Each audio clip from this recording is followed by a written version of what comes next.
Electromagnetism physics की वो branch है कि जिसमें आप मूविंग चार्जेस के गिर्द इलेक्ट्रिक और मैग्नेटिक फील्ड के बारे में पढ़ते हैं। अब यहां पे इससे पहले कि मैं बात को आगे लेके चलूं, एक थोड़ा सा टेक्निकल पॉइंट जो मैं एक्सप्लेन करता चलूं। चार्जेस के गिर्द इलेक्ट्रिक फील्ड हर वक्त एग्जिस्ट कर रही होती है, चाहे चार्ज मूव कर रहे हो या ना मूव कर रहे हो, उनके गिर्द इलेक्ट्रिक फील्ड हर वक्त एग्जिस्ट कर रही होती है। लेकिन चार्जेस के गिर्द मैग्नेटिक फील्ड सिर्फ उसी वक्त पैदा होती है जब चार्जेस मूव कर रहे हों। लिहाजा इलेक्ट्रिक फील्ड के लिए नॉर्मली एग्जिस्टेंस का वर्ड यूज किया जाता है और मैग्नेटिक फील्ड के लिए नॉर्मली प्रोडक्शन का वर्ड यूज किया जाता है। सबसे पहला कॉन्सेप्ट जो हम लोगों ने देखना है वो है magnetic field due to a current in a long straight wire. ये कॉन्सेप्ट पेश किया था हैंस ऑर्स्टेड ने कि जिसके मुताबिक जब भी किसी स्ट्रेट कंडक्टर में से करंट पास करता है तो उसके गिर्द क्या सेटअप हो जाती है, एक मैग्नेटिक फील्ड सेटअप हो जाती है। Magnetic field is setup in the region surrounding a current carrying wire. किस शक्ल में सेटअप होती है, सर्कुलर फॉर्म में। Field lines are circular. और याद रखिएगा कि किसी वायर जिसमें से करंट पास कर रहा हो उसके गिर्द एक सर्कल नहीं बनता, इन्फिनिट सर्कल बनते हैं।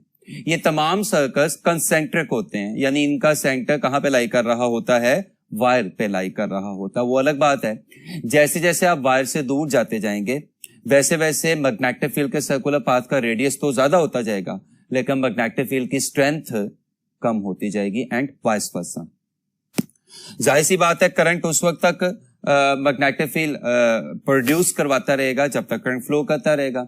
जो ही करंट फ्लो करना क्या होगा, खत्म होगा, वायर के गिर्द पैदा होने वाला मैग्नेटिज्म या मैग्नेटिक फील्ड या बी भी खत्म हो जाएगी। फर्स्ट करें कि मेरे पास एक वायर है कि जिसमें से क्या पास कर रहा है, करंट पास कर रहा है, तो इसके गिर्द बहुत सारे क्या हो गए, मैग्नेटिक फील्ड्स वाले सर्कल्स पैदा हो गए। उनमें से मैंने एक सर्कल आपके सामने यहां पे ड्रॉ किया हुआ है कि जिसपे कोई पॉइंट P है, कि जिसका वायर से फासला आपको क्या दिखाई दे रहा है, R दिखाई दे रहा है। रिमेंबर ये R इस P पॉइंट का वायर से फासला भी है और ये R इस मैग्नेटिक सर्कल का रेडियस P है। तो अगर मुझे कोई कहे कि इस P पॉइंट पे B यानी मैग्नेटिक फील्ड निकालें तो उसका formula mu naught I over 2 pi R।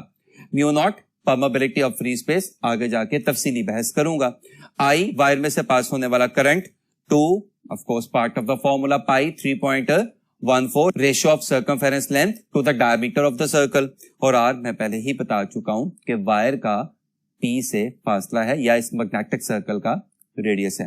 तो एक बात तो आपको काफी क्लियरली दिखाई दे रही है कि जैसे जैसे वायर में से करंट ज्यादा होता जाएगा वैसे वैसे इस P पॉइंट पे मैग्नेटिक फील्ड भी ज्यादा होती जाएगी। अभी मैंने आपके साथ डिस्कस किया कि वायर के गिर्द जो मैग्नेटिक फील्ड पैदा होती है वो सर्कुलर फॉर्म में पैदा होती है। तो सर्कल तो दो तरह के होते हैं, क्लॉकवाइज या एंटी क्लॉकवाइज। तो सवाल पैदा होता है कौन सा सर्कल होगा, तो इसके लिए यानी डायरेक्शन ऑफ बी फाइंड करने के लिए हम राइट हैंड रूल लगाते हैं। इस रूल के मुताबिक फर्स्ट करें, ये एक वायर है कि जिसमें से नीचे से ऊपर की तरफ क्या फ्लो कर रहा है, एक करंट फ्लो कर रहा है। तो राइट हैंड रूल के मुताबिक मैं इस करंट के अलोंग अपने राइट हैंड यानी दाएं हाथ का स्ट्रेच्ड थंब यूं रखूंगा कि थंब की डायरेक्शन करंट को रिप्रेजेंट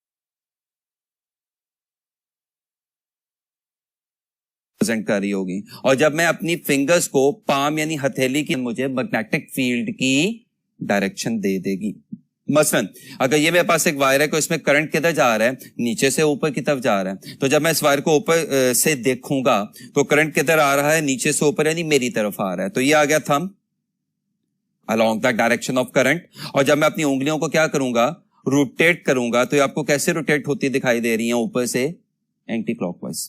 तो इस तरह से आप ये अंदाजा भी लगा सकते हैं कि अगर वायर में से गुजरने वाला करंट अपनी डायरेक्शन क्या करेगा, रिवर्स करेगा, तो वायर के गिर्द मैग्नेटिक फील्ड भी अपनी डायरेक्शन रिवर्स कर जाएगी। लेकिन इसमें एक बात याद रखिएगा कि ये रूल कन्वेंशनल करंट के लिए है जो पॉजिटिव चार्जेस की वजह से फ्लो करता है, कि जिसको इलेक्ट्रिक करंट भी कहते हैं। अगर एक्चुअल या रियल या इलेक्ट्रॉनिक करंट आ जाए जो नेगेटिव चार्जेस की वजह से फ्लो करता है तो रूल अपना आंसर रिवर्स कर देगा।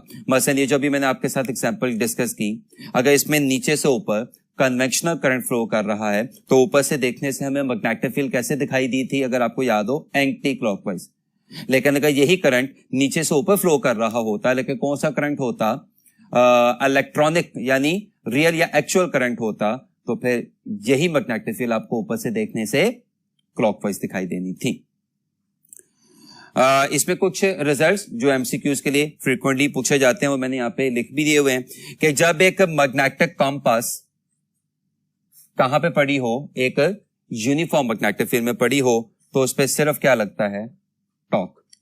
जाहिर सी बात है कि जब आपके पास एक कंपास है, वो एक यूनिफॉर्म मैग्नेटिक फील्ड में पड़ी हुई है, तो आपको पता है मैग्नेटिक कंपास का एक पोल क्या होता है, नॉर्थ, और दूसरा क्या होता है, साउथ।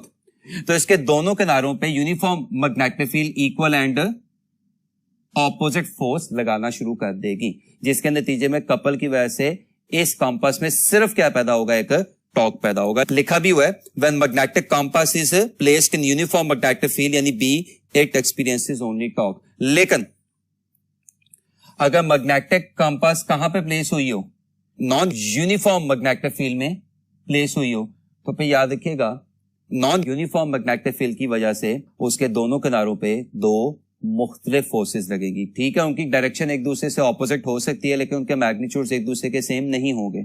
लिहाजा ऐसी जो कंपास है उस पर टॉर्क भी लगेगा और उस पर क्या लगेगी, फोर्स भी लगेगी। So I repeat, when magnetic compass is placed in a uniform B, then it experiences only torque. When magnetic compass is placed in non-uniform magnetic field, then it experiences both torque and the force. एक MCQ देखिएगा, a current is flowing in a straight conductor vertically upwards. The direction of magnetic field when seen below the conductor is. Option A, anti-clockwise. Option B, clockwise. Option C, into the page. Option D, out of the page. अब इसमें आपने दो बातें याद रखनी है कि conductor में जो करंट फ्लो कर रहा है वो नीचे से ऊपर की तरफ आ रहा है, और वर्ड कौन सा यूज हुआ है, करंट का। जब करंट से पहले कुछ भी ना मेंशन हो तो हमेशा कौन सा करंट अस्यूम होता है, कन्वेंशनल करंट अस्यूम होता है।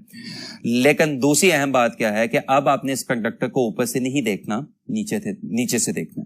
सो फिर वही कंडक्टर यूं पड़ा हुआ है, उसमें कन्वेंशनल या करंट किधर फ्लो कर रहा है, नीचे से ऊपर की तरफ, राइट हैंड रूल। जब मैं करंट की डायरेक्शन में अपना स्ट्रेच राइट हैंड का थंब रखूंगा और ऊपर से देखूंगा, तो ऊपर से देखते हुए मुझे फिंगर्स कैसे रोटेट होती दिखाई देंगी, एंटी क्लॉकवाइज। तो ऊपर से देखते हुए मुझे मैग्नेटिक फील्ड कैसे दिखाई देगी, एंटी क्लॉकवाइज। लेकिन इस पर्टिकुलर एमसीक्यू में आपने ऊपर से नहीं देखना, आपने वार को नीचे से देखना है। तो याद रखिएगा कि अगर ऊपर से देखने से आपको मैग्नेटिक फील्ड कैसे दिखाई दे रही है, एंटी क्लॉकवाइज, तो नीचे से देखने से आपको वही मैग्नेटिक फील्ड कैसे दिखाई देगी, क्लॉकवाइज। जब देखने का रेफरेंस चेंज होगा, मैग्नेटिज्म अपनी डायरेक्शन रिवर्स करता दिखाई देगा।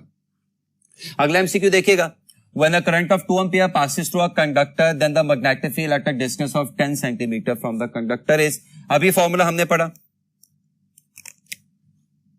B equals mu naught I over 2 pi R mu naught 4 pi into 10 raised to power minus 7। Current कितना फ्लो करता दिखाई दे रहा है, 2 is the part of the formula, so is pi। और y से फासला कितना है, 10 सेंटीमीटर। 10 सेंटीमीटर का मतलब क्या होगा, 10/100। कुछ कैंसिलेशंस, कुछ कैलकुलेशंस, पाई और पाई कैंसिल हो गया, 2 और 2 कैंसिल हो गया, 1 0 और 1 0 कैंसिल हो गया। ये जो 0 है ये ऊपर चला जाएगा और जाके -7 को क्या कर देगा, -6। तो आपके इस एमसीक्यू का आंसर आएगा 4 into 10 raised to power minus 6 Tesla, जो आपको किस में दिखाई दे रहा है, चार्ली ऑप्शन में दिखाई दे रहा है। बात को आगे लेके चलते हैं। हमारा अगला काम है force on a conductor carrying current in a uniform magnetic field. आपके पास एक कंडक्टर है, उसमें से क्या पास कर रहा है, करंट पास कर रहा है। इसका मतलब एक तो उसकी मैग्नेटिक फील्ड अपनी होगी, क्योंकि उसमें से क्या पास कर रहा है, करंट पास कर रहा है। दूसरा, आपने उस पर एक और मैग्नेटिक फील्ड अप्लाई कर दी हुई है, तो कंडक्टर एक है और इस पर मैग्नेटिज्म कितने लग रहे हैं, 2। एक उसका अपना और दूसरा जो आपने उस पर क्या किया, अप्लाई किया है। तो experimentally it has been found कि जब भी इस किस्म के दो मैग्नेटिज्म्स एक करंट कैरिंग कंडक्टर पे आपस में इंटरेक्शन करते हैं, तो कंडक्टर पे नतीजतन एक फोर्स लगना शुरू हो जाती है। ये फोर्स कंडक्टर में से फ्लो करने वाले करंट के डायरेक्टली प्रोपोर्शनल है। कंडक्टर की लेंथ के डायरेक्टली प्रोपोर्शनल है।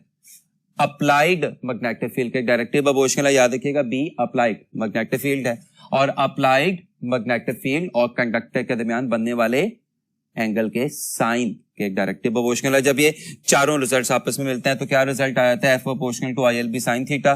प्रोपोर्शनैलिटी साइन इक्वालिटी साइन से रिप्लेस होता है, साथ में कांस्टेंट क्या आता है के, जो जब आप ऐसे यूनिट्स यूज करते हैं तो क्या हो जाता है, one, this is the force on current carrying conductor placed in a uniform magnetic field, F equals I L B sine theta के, जिसकी वेक्टर फॉर्म होगी ये F vector equals I L vector cross P vector. अब यहां पे आप ध्यान से देख सकते हैं, बहुत सारे एमसीक्यूज बन सकते हैं। मसलन जब थीटा 90 होगा तो फोर्स मैक्सिमम हो जाएगी, जब थीटा 30 होगा तो फोर्स मैक्सिमम फोर्स का हाफ हो जाएगी, चूंकि साइन 30 1/2 होता है, और जब थीटा 45 डिग्री होगा तो फोर्स मैक्सिमम फोर्स से स्क्वायर रूट 2 टाइम्स कम हो जाएगी, चूंकि साइन 45 1/√2 होते हैं। इस फॉर्मूला में जो मैंने आपके साथ शेयर किया, F equals I L B sine theta, इस फॉर्मूला में बी जो कि अप्लाइड या एक्सटर्नल मैग्नेटिक फील्ड को शो कर रहा है, इसको क्या कहा जाता है, मैग्नेटिक फील्ड स्ट्रेंथ या मैग्नेटिक फील्ड इंडक्शन। यहां से अगर मैं इसकी वैल्यू निकालूं तो बी किसके बराबर आएगा, F over I L sine theta. अब अगर आई क्या हो जाए 1, एल क्या हो जाए 1 और थीटा क्या हो जाए 90, तो ये सारा फैक्टर गायब हो जाएगा। तो बी देखें किसके बराबर आपको आता दिखाई दे रहा है, एफ। इसका मतलब बी यानी मैग्नेटिक फील्ड स्ट्रेंथ या मैग्नेटिक फील्ड इंडक्शन, या जिसको मैग्नेटिक फ्लक्स डेंसिटी भी कहा जाता है, ये बेसिकली एक कंडक्टर पे लगने वाली मैग्नेटिक फोर्स ही होती है, जो उस कंडक्टर पे कब लग रही हो कि जब उसमें से 1 एम्पियर का करंट पास कर रहा हो, कंडक्टर की लेंथ क्या हो 1 मीटर, और कंडक्टर मैग्नेटिक फील्ड के परपेंडिकुलर पड़ा हो। या इसको यूं भी बोला जा सकता है, force on the unit length of the conductor carrying a unit current placed perpendicularly to the external or applied magnetic field। अब बी का सिस्टम इंटरनेशनल में यूनिट होता है टेस्ला, जो किसके बराबर होता है, न्यूटन पर एम्पियर पर मीटर में, और सीजीएस सिस्टम में यूनिट होता है गॉस, और रिलेशनशिप क्या है कि 1 गॉस किसके बराबर होता है 10⁻⁴ टेस्ला के। अब आपको रिवर्स भी पता होना चाहिए कि 1 टेस्ला किसके बराबर होता है 10⁻⁴ गॉस के। मैग्नेटिक फोर्स लगती है, उसका फॉर्मूला भी देख लिया, F equals I L B sine theta. मुख्तलिफ एंगल्स पे ये भी देख लिया कब मैक्सिमम होगी, कब हाफ हो जाएगी, एंड सो ऑन। अब हमने देखना है कि इस मैग्नेटिक फोर्स की डायरेक्शन क्या है, क्योंकि जब कंडक्टर पे मैग्नेटिक फोर्स लगेगी तो बाज दफा वो कंडक्टर को मूव करवाएगी भी, तो सवाल पैदा होता है किधर को मूव करवाएगी। तो उसके लिए कुल मिला के 3 पॉसिबल रूल्स हैं, और तमाम रूल्स एक ही रिजल्ट देंगे, आपकी मर्जी है आप जो सा मर्जी रूल अप्लाई कर लें। पहला कहलाता है राइट हैंड पाम रूल, जिसके मुताबिक जब आप अपने दाएं हाथ को पूरा स्ट्रेच करते हैं तो थंब किसको शो करता है, करंट की डायरेक्शन को, उंगलियां किसको शो करती हैं, अप्लाइड मैग्नेटिज्म को, और ये जो हथेली है पाम है इसका वेक्टर एरिया किसको शो करता है, कंडक्टर पे लगने वाली फोर्स को। दूसरा रूल क्या है, फ्लेमिंग लेफ्ट हैंड रूल, जो राइट हैंड की बजाय लेफ्ट हैंड पे अप्लाई होगा, जिसमें आपको अपने लेफ्ट हैंड की फर्स्ट 3 फिंगर्स को ऐसे रखना पड़ेगा कि तीनों एक दूसरे तीसरे के क्या हो, परपेंडिकुलर हो। देन याद रखने का बड़ा आसान सा तरीका, एफ बी आई, थंब किसको शो कर रहा है, एफ को यानी मैग्नेटिक फोर्स को, ये फिंगर किसको शो कर रही है, अप्लाइड मैग्नेटिक फील्ड को, और ये जो मिडिल फिंगर है ये किसको शो कर रही है, कंडक्टर में से पास होने वाले करंट को। और तीसरा जो आप लोगों ने फर्स्ट ईयर में चैप्टर नंबर 2 में पढ़ा था क्रॉस प्रोडक्ट का, वो है कि आप अपने राइट हैंड की फिंगर्स को करंट से मैग्नेटिक फील्ड की डायरेक्शन में रोटेट कराएंगे तो थंब आपको फोर्स देगा। एक सिचुएशन पे तीनों रूल लगा के देखें जरा। फर्स्ट करें, आपके पास एक कंडक्टर है कि जिसमें से क्या पास कर रहा है, करंट पास कर रहा है, और इस पे हमने एक एक्सटर्नल मैग्नेटिक फील्ड नीचे से ऊपर की तरफ अप्लाई की है। तो सवाल पैदा होता है इस पे फोर्स किधर को लगेगी। तो इन तीनों रूल्स को बारी बारी लगा के देखते हैं। थंब किस, पहले रूल के मुताबिक थंब किसको शो करता है, करंट को, तो दिस इज करंट। उंगलियां किसको शो करती हैं, अप्लाइड मैग्नेटिक फील्ड को, तो वो किधर को जा रही है, ऊपर की तरफ। तो ये आ गया थंब, ये आ गया अप्लाइड मैग्नेटिक फील्ड। तो आप देखें कि जो हथेली है, जो पाम है, उसका वेक्टर एरिया आपको किधर जाता दिखाई दे रहा है, बाहर की तरफ। तो इस कंडक्टर पे फोर्स किधर को लगेगी, बाहर की तरफ, यानी out of the plane of the white board. इसी सिचुएशन को लेफ्ट हैंड रूल से करें, एफबीआई। तो ये फिंगर किसको शो करती है, अप्लाइड मैग्नेटिज्म को, ये फिंगर किसको शो करती है, फ्लो करने वाले करंट को, और थंब किसको आपको बताएगा या शो करवाएगा, लगने वाली फोर्स को। तो ये देखिए, ये फिंगर मैग्नेटिक फील्ड, ये फिंगर करंट, और थंब किधर जाता आपको दिखाई दे रहा है, बाहर की तरफ। तो अगेन फोर्स आपको किधर लगती दिखाई दे रही है, बाहर की तरफ।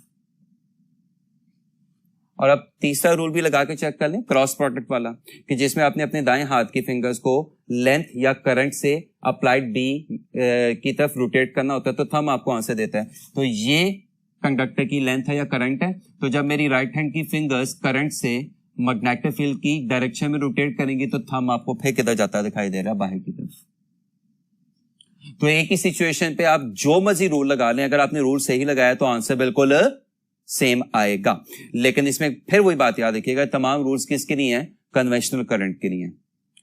अगर आपके पास एक्चुअल या इलेक्ट्रॉनिक या नेगेटिव चार्जेस का करंट आ जाएगा, तो फिर याद रखिएगा रूल तो वही होगा, लेकिन रूल लगाने के बाद जो आपको आंसर मिल रहा होगा, आपको उससे रिवर्स आंसर करना पड़ेगा। कुछ एग्जांपल्स हम आगे जाके देखने की कोशिश करेंगे। नेक्स्ट जो एमसीक्यूज के लिए बड़ा अहम कॉन्सेप्ट है, वो है parallel wires, parallel current carrying wires. अब इसमें पहली सिचुएशन देखिएगा कि आपके पास दो पैरेलल वायर्स हैं कि जिनमें करंट कैसे फ्लो कर रहा है, सेम डायरेक्शन में फ्लो कर रहा है। तो अगर मैं इस पे मैग्नेटिक फील्ड का राइट हैंड रूल लगाऊं, तो इस वायर में करंट किधर जा रहा है, ऊपर की तरफ ही आ गया थंब, तो इस साइड पे मैग्नेटिक फील्ड किधर को होगी, अंदर की तरफ, और इस साइड पे मैग्नेटिक फील्ड किधर को होगी, बाहर की तरफ। तो यहां पे इस वायर का क्या लग जाएगा, क्रॉस, और यहां पे इस वायर का क्या लग जाएगा, डॉट। यही रूल इस पे लगाएं तो यहां पे क्रॉस और यहां पे डॉट। अब वायर्स के दरमियान में देखें, आपको दो इक्वल एंड ऑपोजिट मैग्नेटिज्म्स दिखाई दे रहे हैं, जो एक दूसरे को क्या करेंगे, कैंसिल करेंगे। नतीजा, दरमियान में मैग्नेटिक प्रेशर लो हो जाएगा एज कंपेयर टू सराउंडिंग। ये दोनों वायर्स एक दूसरे की तरफ अट्रैक्ट होंगी। जब यही रूल मैं इस सिचुएशन पे लगाऊं कि दो पैरेलल वायर्स हैं कि जिनमें करंट इक्वल एंड ऑपोजिट है, तो अब क्या होगा, अब इस पे रूल लगाएं, क्रॉस डॉट। अब जब मैं इस पे रूल लगाऊंगा तो क्रॉस और डॉट। अब इन दोनों वायर्स के दरमियान आपको दो मैग्नेटिज्म एक दूसरे को इनहैंस या सपोर्ट करते दिखाई दे रहे हैं। नतीजा, दोनों वायर्स के दरमियान मैग्नेटिक प्रेशर क्या हो जाएगा, स्ट्रांग हो जाएगा, जिसकी वजह से दोनों वायर्स एक दूसरे को रिपेल करना शुरू कर देंगी। यानी सेम डायरेक्शन के करंट वाली वायर्स एक दूसरे को क्या करती हैं, अट्रैक्ट, और ऑपोजिट डायरेक्शन के करंट्स वाली वायर एक दूसरे को क्या करती हैं, रिपेल। आपने काफी छोटी क्लासेस से पढ़ना शुरू किया होगा कि सिमिलर चार्जेस क्या करते हैं, रिपेल, और ऑपोजिट चार्जेस क्या करते हैं, अट्रैक्ट। करंट्स के लिए रूल रिवर्स हो जाता है। सिमिलर करंट्स क्या करते हैं, अट्रैक्ट, ऑपोजिट करंट्स क्या करते हैं, रिपेल कर रहे होते हैं। अच्छा, फिर अब जबकि हमें पता चल गया कि जो एक वायर है वो दूसरी वायर पे फोर्स लगा रही है और दूसरी वायर भी पहली वायर पे फोर्स लगा रही है, दोनों केसेस में, तो किसी भी एक वायर की दूसरी वायर की यूनिट लेंथ पे लगाएगी फोर्स, यानी force per unit length of one wire on other wire is mu naught I1 I2 over 2 pi R, जिसमें mu naught permeability of free space, I1 और I2 दोनों wires में से flow करने वाला current, 2 pi is a part of the formula, और R क्या है, दोनों वायर्स के दरमियान का फासला। ये आपको क्या शो कर रहा है कि किसी भी एक वायर की दूसरी वायर पे लगाएगी फोर्स, दोनों वायर्स में से फ्लो करने वाले करंट्स के प्रोडक्ट के डायरेक्टली प्रोपोर्शनल है। इसका क्या मतलब हुआ कि दोनों वायर्स एक दूसरे पे इक्वल एंड ऑपोजिट फोर्सेस लगा रही होंगी। बिल्कुल कूलम्स लॉ वाला बिहेवियर आपको दिखाई दे रहा है कि ये फोर्सेस म्यूचुअल बिहेवियर फॉलो करता है, आपको दिखाई दे रही है। यानी जो फोर्स एक वायर दूसरी वायर पे लगा रही है, उतनी ही लेकिन ऑपोजिट डायरेक्शन में फोर्स दूसरी वायर पहली वायर पे भी लगा रही होगी। नेक्स्ट हमारा कॉन्सेप्ट है वो है amperes circuital law. Amperes circuital law देखने के लिए फिर वही सिचुएशन कि आपके पास एक वायर है जिसमें से क्या पास कर रहा है, करंट, तो इसके गिर्द क्या सेटअप हो जाएगी, मैग्नेटिक फील्ड। एक सर्कल मैंने पहले से अस्यूम किया हुआ है कि जिसपे कोई पॉइंट है P, कि जिसका वायर से फासला क्या है, R, तो P पॉइंट पे इस वायर की वजह से B क्या होगी, mu naught I over 2 pi R। ये तो हम पहले भी पढ़ चुके हैं। अच्छा, अब अगर हम क्या करें कि इस सर्कल को डेल्टा L जैसे n number of length segments में क्या कर दें, डिवाइड कर दें, यानी से डेल्टा L1 से डेल्टा L2 से delta L3 and so on, तो फिर गौर से देखें तो जो 2 पाई r है ये सर्कल की सर्कमफेरेंस लेंथ है, तो इस 2 पाई r की जगह इन तमाम लेंथ सेगमेंट्स का क्या आ जाएगा, सम आ जाएगा, यानी 2 पाई r की जगह क्या आ जाएगा, delta L1 plus delta L2 plus delta L3 and so on. और जब ये तमाम के तमाम लेंथ सेगमेंट्स इधर आके b से क्या होंगे, मल्टीप्लाई होंगे, तो आपका एम्पियर्स सर्किटल लॉ बन जाएगा कि जिसके मुताबिक ये समीशन या sum of all b dot delta L into which complete Amperian surface is divided is equal to mu naught times the current passing through the wire। ये लॉ आपको Gauss's law से मिलता जुलता दिखाई दे रहा है। गॉसेस लॉ में अगर आपको याद हो तो आप अपनी कैलकुलेशंस को आसान करने के लिए 2 और 3 dimensional imaginary closed surface of any shape लिया करते थे, जो क्या कहलाती थी, गॉसियन सरफेस। अब जब यही शेप आप एम्पियर्स लॉ को अप्लाई करने के लिए यूज करेंगे तो क्या कहलाएगी, एम्पीरियन सरफेस। फर्क ऑब्वियस है, गॉसेस लॉ एप्सिलॉन नॉट यानी परमिटिविटी ऑफ फ्री स्पेस को डील करता है और चार्जेस को डील करता है, और एम्पियर्स लॉ म्यू नॉट यानी परमिबिलिटी ऑफ फ्री स्पेस को और करंट्स को डील करता है। बाकी आप देख सकते हैं कि आपको सिमिलैरिटीज काफी हद तक दिखाई दे रही है। जैसे कि मैंने आपके साथ डिस्कस किया कि म्यू नॉट पे मैं अभी आके थोड़ी देर पहले मैंने आपको कहा था कि मैं डिस्कशन करूंगा, और अब वो टाइम आ गया है। Mu naught is permeability of free space, that is 4 pi into 10⁻⁻⁷ weber per ampere per metre. ये मैग्नेटिक फील्ड में वही काम कर रहा होता है जो इलेक्ट्रिक फील्ड में एप्सिलॉन नॉट कर रहा होता है। Epsilon naught permittivity of free space, ability of the charge to produce electric field in a free space. Mu naught permeability of free space, ability of a current carrying conductor or any moving charge to produce magnetic field in the free space। लेकिन अगर current carrying wire के गिर्द air है तो mu naught अपनी शक्ल maintain रखेगा, और अगर करंट कैरिंग वायर के गिर्द एयर के अलावा कोई और मीडियम आ गया, for medium other than air, तो याद रखिएगा म्यू नॉट किससे रिप्लेस हो जाता है, म्यू से। जबकि म्यू किसके बराबर है, म्यू नॉट इंटू आर। इसमें म्यू क्या कहलाता है, परमिबिलिटी ऑफ द मीडियम, और म्यू आर क्या कहलाता है, रिलेटिव परमिबिलिटी। रिलेटिव परमिबिलिटी की वैल्यू फेरोमैग्नेटिक सब्सटेंसेस के लिए 1 से कहीं ज्यादा होती है, पैरामैग्नेटिक सब्सटेंसेस के लिए 1 से थोड़ी सी ज्यादा होती है, और डायामैग्नेटिक सब्सटेंसेस के लिए 1 से कम होती है। तो ये तमाम एमसीक्यूज के बड़े अहम रिजल्ट आपको बनते दिखाई दे रहे हैं।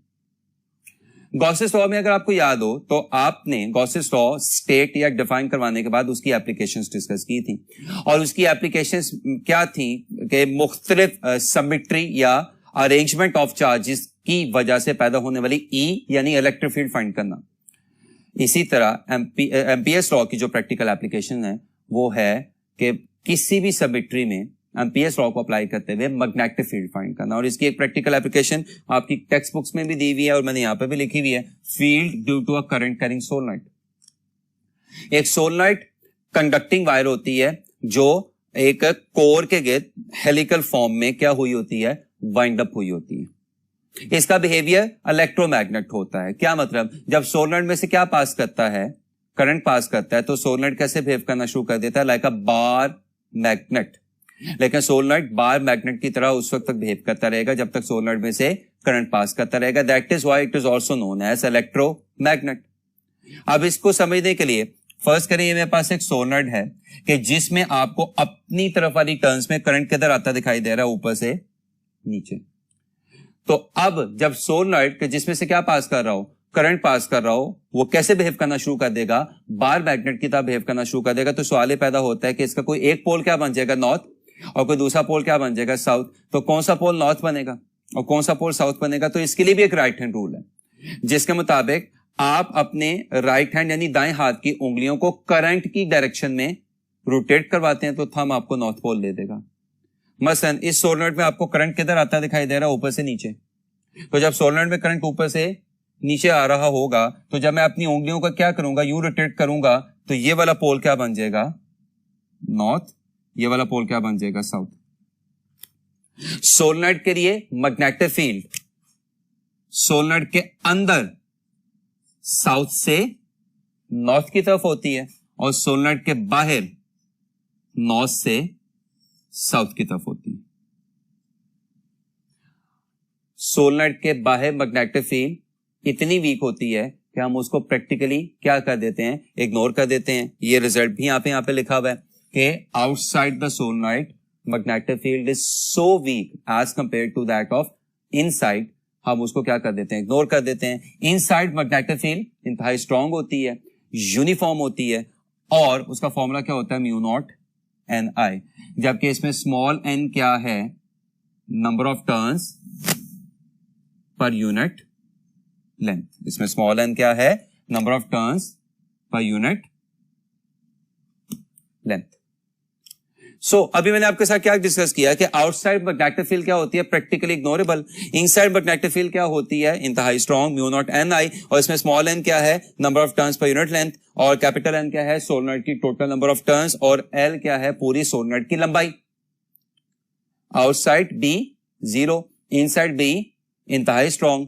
एजेस पे एमसीक्यू का बहुत अहम रिजल्ट आ गया, किनारों पे मैग्नेटिक फील्ड इनसाइड का हाफ हो जाती है, यानी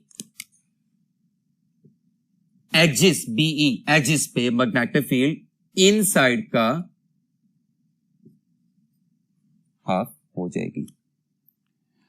अब कुछ ऐसी बातें कि जो रूटीन की क्लासेस में डिस्कस नहीं होती हैं, जो एमसीक्यूज के बहुत अहम रिजल्ट बनते हैं। मसलन अगर आपके पास दो सोलेनॉइड कोएक्सियल पड़े हों, फर्स्ट करें मेरा ये एक मार्कर किसको शो कर रहा है, सोलेनॉइड को, मेरा दूसरा मार्कर भी किसको शो कर रहा है, सोलेनॉइड को, और ये यूं पड़े हुए हैं। तो ये दोनों आपस में कैसे पड़े हुए हैं, रखे गए हुए हैं कोएक्सियल, और इनमें करंट कैसे फ्लो कर रहा है, सेम डायरेक्शन में। तो ऐसे सोलेनॉइड्स हमेशा एक दूसरे को क्या करेंगे, अट्रैक्ट। तो ये तो वही रूल हो गया जो आपने स्ट्रेट वायर के लिए पढ़ा हुआ है। इसका मतलब स्ट्रेट वायर हो, लूप हो या सोलेनॉइड हो, और कौन से सोलेनॉइड या लूप्स हो जो कैसे पड़े हुए हैं, कोएक्सियल पड़े हुए हैं, अगर इनमें करंट कैसे फ्लो कर रहा है, सेम फ्लो कर रहा है, तो ये हमेशा एक दूसरे को क्या करेंगे, अट्रैक्ट करेंगे। लेकिन अगर कोएक्सियल प्लेस्ड सोलेनॉइड में करंट कैसे फ्लो कर रहा है, ऑपोजिट, तो एक दूसरे को क्या करेंगे, रिपेल करेंगे। अच्छा, बात को थोड़ा और आगे लेके चलते हैं। अगर आपके पास दो सोलेनॉइड्स कैसे रखे गए हों, पैरेलल, यानी एक सोलेनॉइड यूं है और दूसरा सोलेनॉइड यूं है, ये कैसे रखे गए हैं, पैरेलल में रखे गए हैं, और इनमें करंट कैसे फ्लो कर रहा है, ऑपोजिट डायरेक्शन में, तो एक दूसरे को क्या करेंगे, अट्रैक्ट करेंगे। इसको मैं समझा दूं, थोड़ा सा आपके साथ शेयर कर दें। फर्स्ट करें, ये मेरे पास एक सोलेनॉइड था कि जिसका ये पोल साउथ और ये पोल नॉर्थ, और ये मेरे पास एक दूसरा सोलेनॉइड था जिसमें करंट ऊपर वाले से ऑपोजिट फ्लो कर रहा था। तो ये पोल क्या हो जाएगा, नॉर्थ, और ये पोल क्या हो जाएगा, साउथ। अब अगर मैं दोनों के लिए मैग्नेटिज्म ड्रॉ करूं, तो इस सोलेनॉइड के लिए मैग्नेटिज्म अंदर किससे किसकी तरफ होगा, साउथ से नॉर्थ, और बाहर किससे किसकी तरफ होगा, नॉर्थ से साउथ। अब जब मैं यही रूल किसके लिए अप्लाई करूं, ऊपर वाले सोलेनॉइड के लिए अप्लाई करूं, तो अंदर मैग्नेटिज्म किससे किसकी तरफ होगा, साउथ से नॉर्थ, और बाहर मैग्नेटिज्म किससे किसकी तरफ होगा, नॉर्थ से साउथ। तो आप देख सकते हैं कि दोनों पैरेलल प्लेस्ड सोलेनॉइड्स, इस पोर्शन में दो मैग्नेटिज्म आपको एक दूसरे से ऑपोजिट दिखाई दे रहे हैं। इसका मतलब इन दोनों सोलेनॉइड्स के दरमियान मैग्नेटिक फील्ड्स एक दूसरे को कैंसिल करेंगी। इसका मतलब इन दोनों सोलेनॉइड्स के दरमियान मैग्नेटिक फील्ड्स इंतहाई क्या होंगी, वीक होंगी। इन दोनों सोलेनॉइड्स के दरमियान मैग्नेटिक प्रेशर कम हो जाएगा, जिससे सोलेनॉइड एक दूसरे की तरफ अट्रैक्ट होंगे। मेरा से मुझे दूसरा एक्सप्लेन करने की जरूरत नहीं है, पहला हमने इतनी तफसीली तरीके से पढ़ लिया है कि अगर दो सोलेनॉइड आपस में कैसे पड़े हों, पैरेलल पड़े हों, और उनमें करंट कैसे फ्लो कर रहा हो, सेम डायरेक्शन में फ्लो कर रहा हो, तो वो हमेशा एक दूसरे को क्या करेंगे, रिपेल करेंगे। आगे चलें, अगर सोलेनॉइड के अंदर एक सोलेनॉइड पड़ा हुआ है और दोनों सोलेनॉइड में करंट कैसे फ्लो कर रहा है, सेम डायरेक्शन में, तो क्वाइट ऑब्वियस बात है कि दोनों के मैग्नेटिज्म एक दूसरे को एनहांस करेंगे, और इनसाइड मैग्नेटिक फील्ड दोनों सोलेनॉइड्स के मैग्नेटिक फील्ड्स का सम हो जाएगी, यानी 2b। लेकिन अगर सोलेनॉइड के अंदर एक सोलेनॉइड पड़ा हुआ है और दोनों में करंट कैसे फ्लो कर रहा है, ऑपोजिट डायरेक्शन में फ्लो कर रहा है, तो फिर दोनों सोलेनॉइड्स की मैग्नेटिज्म एक दूसरे को क्या करेगी, कैंसिल करेगी, और अब इनसाइड पे मैग्नेटिक फील्ड क्या हो जाएगी, 0 हो जाएगी। व्हाइट बोर्ड दोबारा शुरू करते हैं।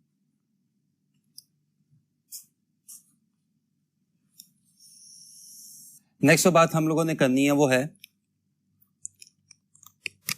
Magnetic force on a charge moving in a magnetic field.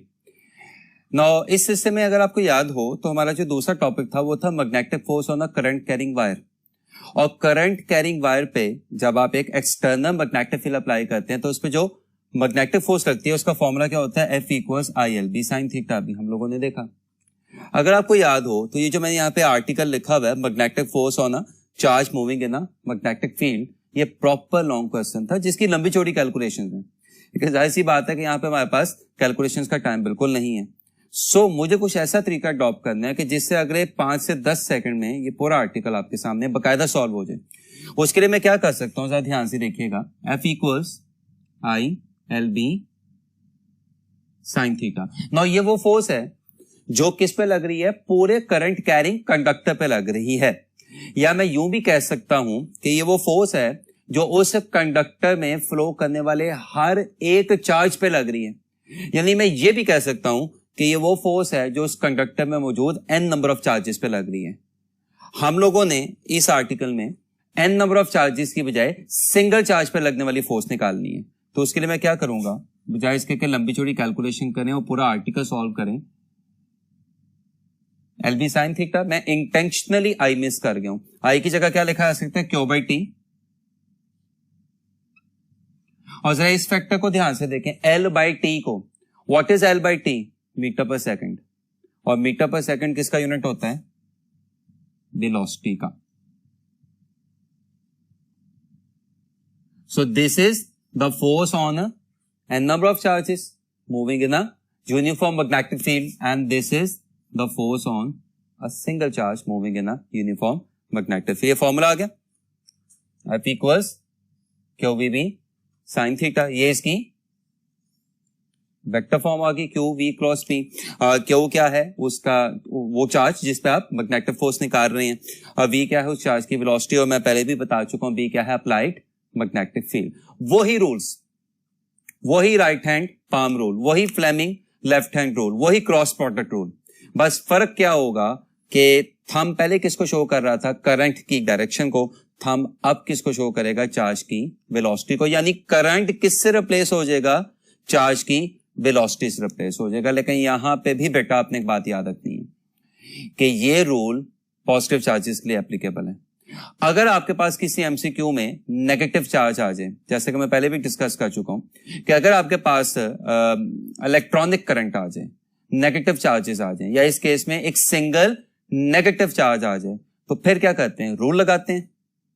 बिल्कुल वैसे लगाते हैं जैसे पॉजिटिव चार्ज के लिए लगाते हैं, आंसर निकालते हैं। लेकिन आंसर निकालने के बाद उसको टोटली रिवर्स कर देते हैं। मसलन अगर पॉजिटिव चार्जेस के लिए रूल लगा के आपका आंसर क्या आ रहा है, ईस्ट, तो नेगेटिव चार्जेस के लिए वही रूल लगा के उसी सिचुएशन में आपके एमसीक्यू का आंसर क्या आ जाएगा, वेस्ट।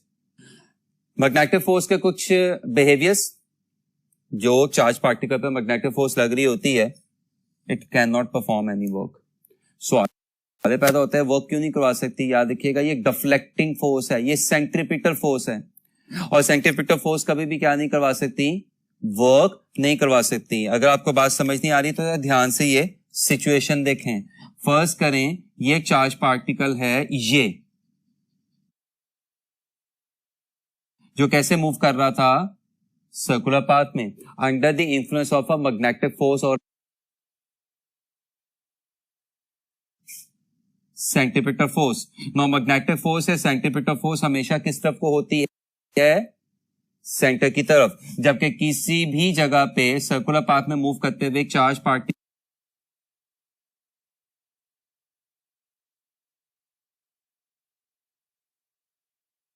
किसी भी ऑब्जेक्ट का डिस्प्लेसमेंट किसके अलोंग होता है, टेंजेंट के अलोंग। और आप सबको पता है कि सर्कुलर पाथ में टेंजेंट और रेडियस हमेशा एक दूसरे के परपेंडिकुलर होते हैं। यानी इसका मतलब अगर डिस्प्लेसमेंट टेंजेंट के अलोंग है और सेंट्रीपिटल फोर्स रेडियस के अलोंग है टुवर्ड्स द सेंटर, तो वॉक का फॉर्मूला क्या होता है, एफ डी कॉस, और अब यहां पे कॉस के आगे क्या आ जाएगा, डिस्प्लेसमेंट और सेंट्रीपिटल फोर्स, टेंजेंट और रेडियस के दरमियान बनने वाला एंगल, यानी 90 and cos 90 0। Magnetic force can not perform any work. अगर ये वर्क नहीं कर सकती तो फर्स्ट ईयर में आपने वर्क एनर्जी प्रिंसिपल पढ़ा होगा, it can not change in kinetic energy. ये काइनेटिक एनर्जी नहीं चेंज कर सकती। अगर काइनेटिक एनर्जी नहीं चेंज कर सकती तो जाहिर सी बात है ये स्पीड भी चेंज नहीं कर सकती, और it can not produce any torque. अब यहां पे बच्चा हैरान होता है, सवाल करता है कि सर्कुलर पाथ में तो टॉर्क पैदा होता ही होता है, सेंट्रीपिटल फोर्स टॉर्क नहीं पैदा कर सकती, क्यों? याद रखिएगा, सेंट्रीपिटल फोर्स किससे किसकी तरफ होती है? ऑब्जेक्ट से सेंटर की तरफ। जबकि मोमेंट आर्म आर, जो आपने फर्स्ट ईयर में चैप्टर नंबर 2 में पढ़ा होगा, वो किससे किसकी तरफ होता है? सेंटर से ऑब्जेक्ट की तरफ। यानी अगर सेंट्रीपिटल फोर्स होगी ऑब्जेक्ट से सेंटर की तरफ तो मोमेंट आर्म होगा सेंटर से ऑब्जेक्ट की तरफ। यानी फोर्स और मोमेंट आर्म आपको एक दूसरे के क्या दिखाई दे रहे हैं?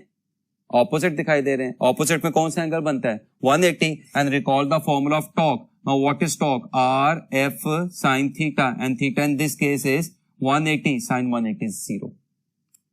So मैग्नेटिक फोर्स जो कि चार्ज पार्टिकल के लिए सेंट्रीपिटल फोर्स की तरह बिहेव करती है, it can not perform any work, it can not change in kinetic energy और speed of the particle, it can not produce any torque.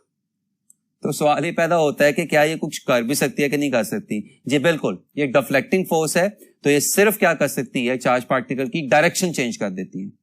तो याद रखिएगा, जब चार्ज पार्टिकल की क्या चेंज होगी? डायरेक्शन चेंज होगी। इसका मतलब उसकी क्या चेंज हो रही है? वेलोसिटी चेंज हो रही है। इसका मतलब उसका क्या चेंज हो रहा है? मोमेंटम चेंज हो रहा है। And change in momentum is known as impulse. ये लिखा भी हुआ है यहाँ पे, इट कैन प्रोड्यूस इंपल्स। ये सिर्फ क्या पैदा कर सकती है? इंपल्स पैदा कर सकती है। चूंकि ये चार्ज पार्टिकल की क्या चेंज कर सकती है? डायरेक्शन। चार्ज पार्टिकल की क्या चेंज कर सकती है? वेलोसिटी। चार्ज पार्टिकल का क्या चेंज कर सकती है? Momentum. And change in momentum is known as impulse, यानी it can produce impulse. Next जो हमने बात देखनी है वो है लॉरेंस फोर्स। फर्स्ट करें कि आपके पास एक चार्ज पार्टिकल है जो किसी ऐसी जगह पे मूव कर रहा है कि जहां पे इलेक्ट्रिक और मैग्नेटिक फील्ड्स दोनों अप्लाई हुई हुई हैं। बस इस बात का आपने ध्यान रखना है कि मैग्नेटिक फील्ड चार्ज पार्टिकल के पैरेलल या एंटी पैरेलल नहीं होनी चाहिए, क्योंकि अगर मैग्नेटिक फील्ड चार्ज पार्टिकल के पैरेलल या एंटी पैरेलल होगी तो एंगल क्या बनेगा? 0 डिग्री या 180 डिग्री। इसका मतलब फोर्स नहीं लगेगी। यानी मैग्नेटिक फील्ड, एक और एमसीक्यू का रिजल्ट आ गया, मैग्नेटिक फील्ड चार्ज पार्टिकल को अपनी डायरेक्शन में या अपने से ऑपोजिट डायरेक्शन में मूव, डिफ्लेक्ट या एक्सेलरेट नहीं करवा सकती। मैं फिर शुरू करता हूं।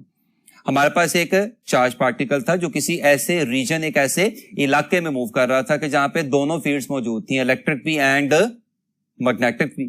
तो उस चार्ज पार्टिकल पे दोनों फील्ड्स अपनी अपनी फोर्स लगाएंगी। इलेक्ट्रिक फोर्स भी लगेगी उस चार्ज पार्टिकल पे और मैग्नेटिक फोर्स भी लगेगी। तो जब उस चार्ज पार्टिकल पे दोनों फोर्सेस लगेंगी तो चार्ज पार्टिकल पे जो नेट फोर्स होगी वो उन दोनों फोर्सेस का सम होगा। Fe का मतलब इलेक्ट्रिक फोर्स, Fb का मतलब मैग्नेटिक फोर्स। इलेक्ट्रिक फोर्स का फॉर्मूला आपने इलेक्ट्रोस्टैटिक्स में पढ़ा होगा, QE, और मैग्नेटिक फोर्स का फॉर्मूला आपने अभी हम लोगों ने पढ़ा, वैसे भी आपने रूटीन की क्लासेस में भी पढ़ा होगा, Q into V cross B।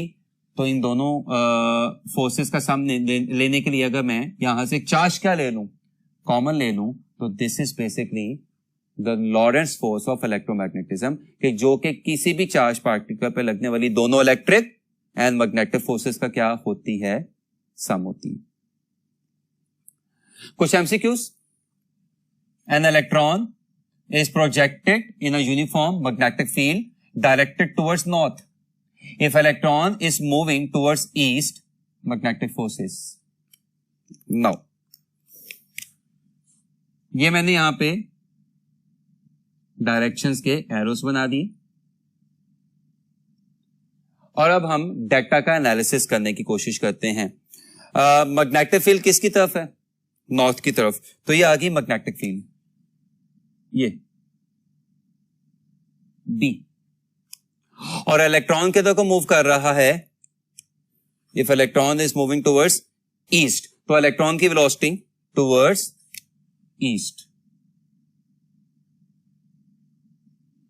तो बताएं इस इलेक्ट्रॉन पे फोर्स किधर को लग रही होगी? राइट हैंड रूल लगाएं। थंब किसको शो करता है? चार्ज की वेलोसिटी को। उंगलियां किसको शो करता है? अप्लाइड मैग्नेटिक फील्ड को चार्ज की वेलोसिटी किधर आनी चाहिए, ईस्ट की तरफ यानी इस साइड पे। उंगलियां यानी मैग्नेटिक फील्ड किधर को जानी चाहिए, ऊपर की तरफ। रूल लगाएं, this is thumb, this is magnetic field. तो इस चार्ज पार्टिकल पे आपको फोर्स किधर को लगती दिखाई दे रही है, vector area of the palm, out of the white board. लेकिन मैंने आपको क्या बताया था कि अगर नेगेटिव चार्ज आ जाए, और इस केस में कौन सा चार्ज आया हुआ है, electron which is a negative charge. अगर नेगेटिव चार्ज आ जाए तो राइट हैंड रूल जो भी आंसर दे रहा होगा वो आंसर निकाल के आपको एक्चुअल आंसर निकालने के लिए इस पहले वाले आंसर का रिवर्स करना पड़ेगा। यानी यहां पे राइट हैंड रूल मुझे क्या आंसर दे रहा है कि मेरा आंसर क्या आना चाहिए था, आउट ऑफ द पेज या out of the white board. लेकिन एक्चुअली इलेक्ट्रॉन के लिए फोर्स अपनी डायरेक्शन क्या कर लेगी, रिवर्स कर लेगी। तो आपके इस एमसीक्यू का आंसर क्या होगा,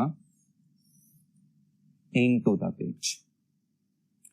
नेक्स्ट एमसीक्यू देखिएगा, a solenoid has a strength of B inside it.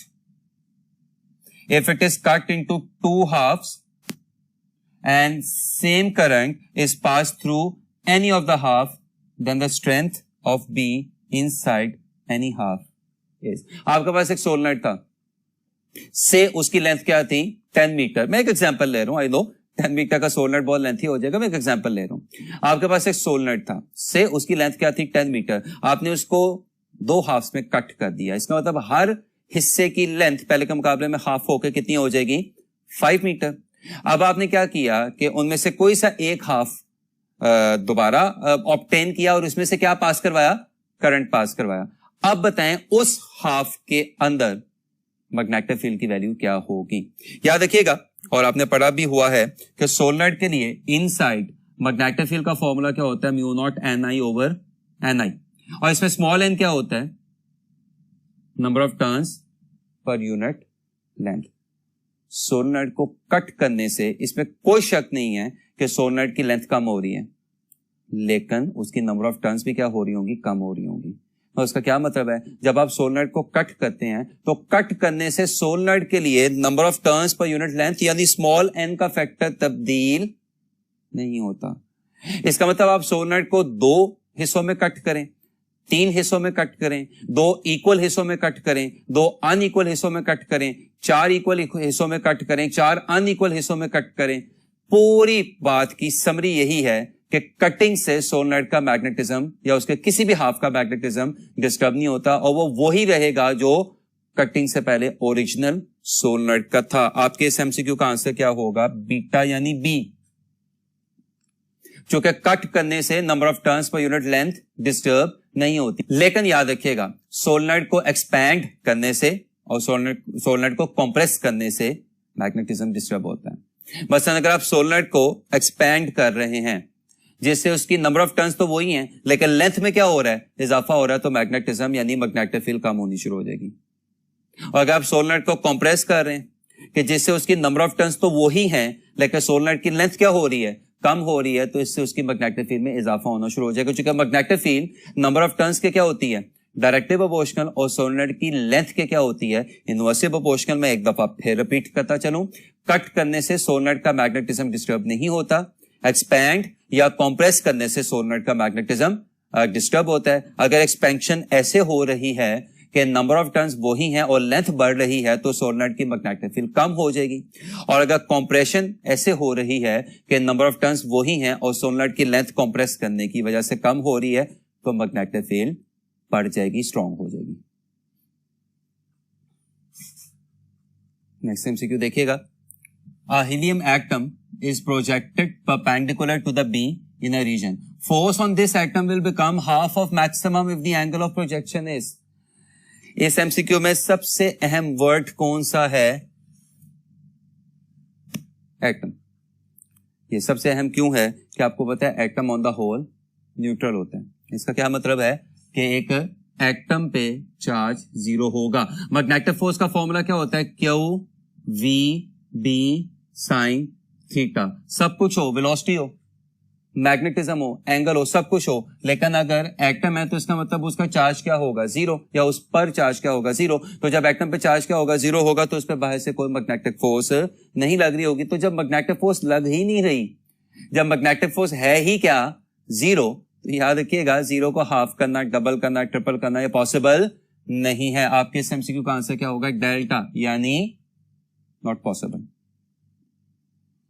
आगे चलते हैं। आज का जो लास्ट हमारा टॉपिक है वो हम लोगों ने देखना है, वो है चार्ज टू मास रेशियो। आप इसमें एमसीक्यू का पहला ही रिजल्ट सुन लें। चार्ज टू मास रेशियो को स्पेसिफिक चार्ज भी कहा जाता है, यानी E बाय एम को या Q बाय एम को, जिसमें Q या E क्या है? चार्ज, और M क्या है? मास, चार्ज टू मास रेशियो भी कहा जाता है और स्पेसिफिक चार्ज भी कहा जाता है। चार्ज टू मास रेशियो किसने मेजर की थी सबसे पहले? जे थॉमसन ने 1897 में। फर्स्ट करें कि आपके पास है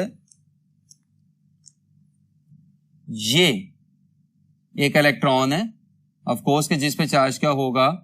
माइनस ई, और जिसकी मास क्या होगी? एम। फर्स्ट करें आपके पास ये एक इलेक्ट्रॉन है जो इस मैग्नेटिक फील्ड में जो किधर को अप्लाई हुई हुई है? Into the white board. कैसे मूव कर रहा है? राइट साइड पे। तो फिर असूलन अगर राइट हैंड रूल लगाऊं तो इस इलेक्ट्रॉन पे किधर को फोर्स लगनी चाहिए थी? ऊपर की तरफ। लेकिन चूंकि इलेक्ट्रॉन है लिहाजा फोर्स अपनी डायरेक्शन रिवर्स करेगी, तो टेक्निकली स्पीकिंग फोर्स ऊपर नहीं लगेगी, नीचे की तरफ लगेगी। नतीजतन ये इलेक्ट्रॉन इस मैग्नेटिक फील्ड में एक क्लॉकवाइज सर्कुलर पाथ में मूव करना शुरू कर देगा under the influence of this centimetre force which is acting towards the centre of the circle. Now याद रखिएगा, centimetre force is actually magnetic force. Now centimetre force का फॉर्मूला क्या होता है? mv square over r। Magnetic force का formula क्या होता है? evb या qvb। यहां से एक v और एक v कैंसिल हो जाएगा, तो this comes out to be charge to mass ratio. अब बजाहिर लगता है कि यहाँ पे हमारा काम खत्म हो गया, चार्ज टू मास रेशियो ही हमने फाइंड करनी थी। लेकिन याद रखिएगा, b हमारी अप्लाई की हुई मैग्नेटिक फील्ड है, ये तो चले हमें पता होगी कि हमने कितनी मैग्नेटिक फील्ड अप्लाई की हुई है, इसमें तो कोई मसला ही नहीं। v क्या है? चार्ज पार्टिकल की वेलोसिटी। अब एक सवाल ये पैदा होता है कि एक इलेक्ट्रॉन जो हमें हाली आंख से दिखाई देता ही नहीं है, हम उसकी वेलोसिटी फाइंड कैसे करेंगे?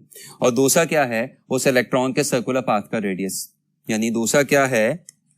इस इलेक्ट्रॉन के सर्कुलर पाथ का रेडियस। अब फिर वही बात, एक इलेक्ट्रॉन जो हमें दिखाई नहीं दे रहा, हम उसकी वेलोसिटी कैसे फाइंड करेंगे और हम उसके सर्कुलर पाथ का रेडियस कैसे फाइंड करेंगे? तो इस फॉर्मूला में v और r यानी orbiter velocity of electron and orbiter radius of electron both are unknown, और जब तक ये नहीं फाइंड होंगे चार्ज टू मास रेशियो भी फाइंड नहीं होगी। तो इसके लिए सबसे पहले r को कैलकुलेट करने के लिए हम क्या करते हैं कि एक ग्लास ट्यूब यूज करते हैं जिसका नाम है टेल्ट्रॉन।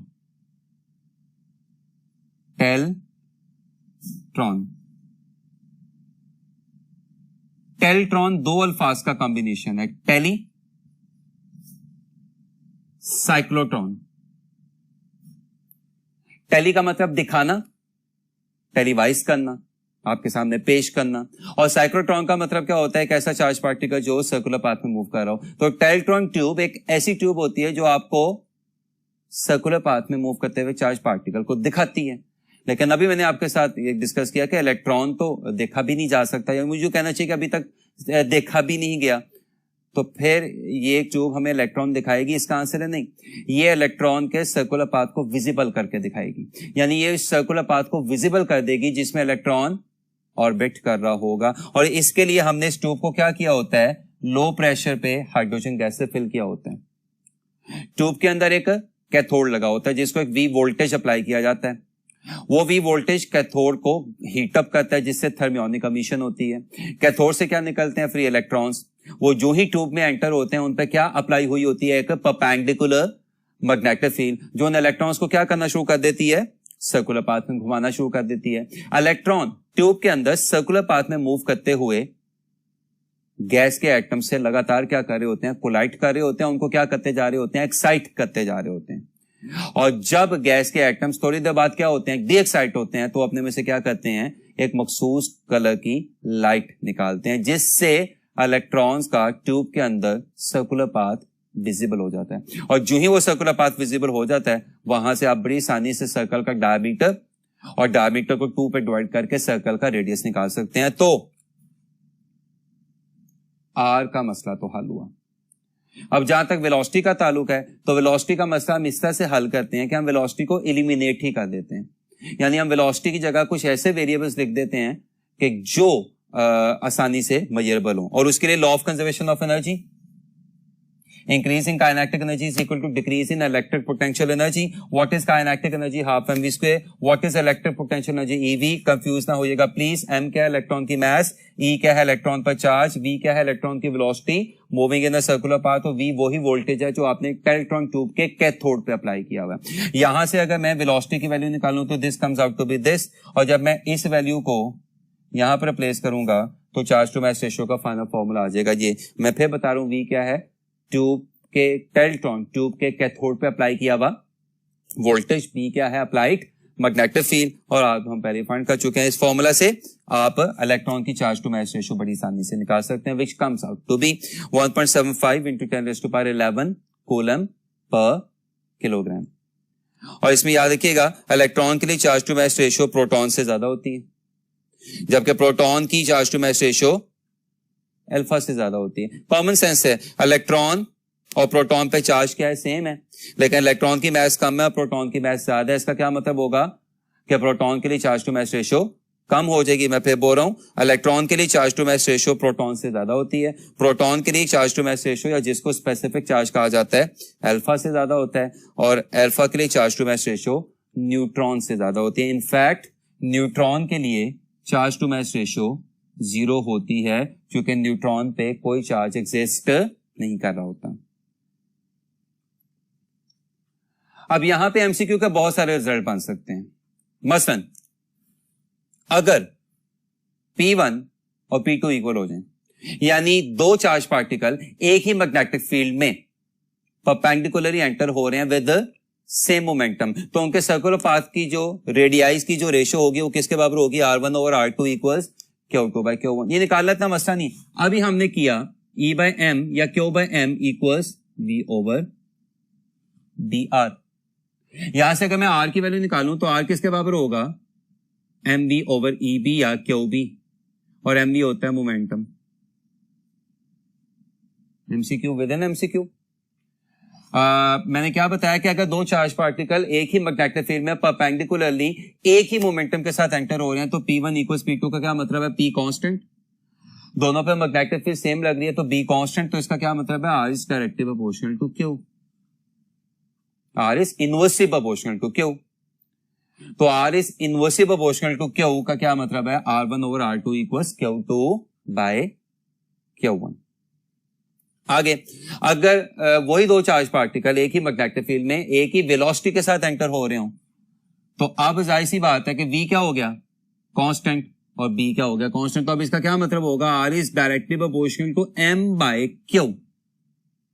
और यहां से जब मैं रेशियो निकालूंगा तो क्या निकलेगी? R1 over R2 equals M1 Q2 over M2 Q1. अब अगर वही दो चार्ज पार्टिकल उसी मैग्नेटिक फील्ड में परपेंडिकुलरली एंटर हो रहे हैं सच दैट कि उनको एक ही वोल्टेज के क्रॉस क्या करवाया गया है? एक्सेलरेट करवाया गया. तो अभी हमने पढ़ा कि E by M किसके बराबर होता है?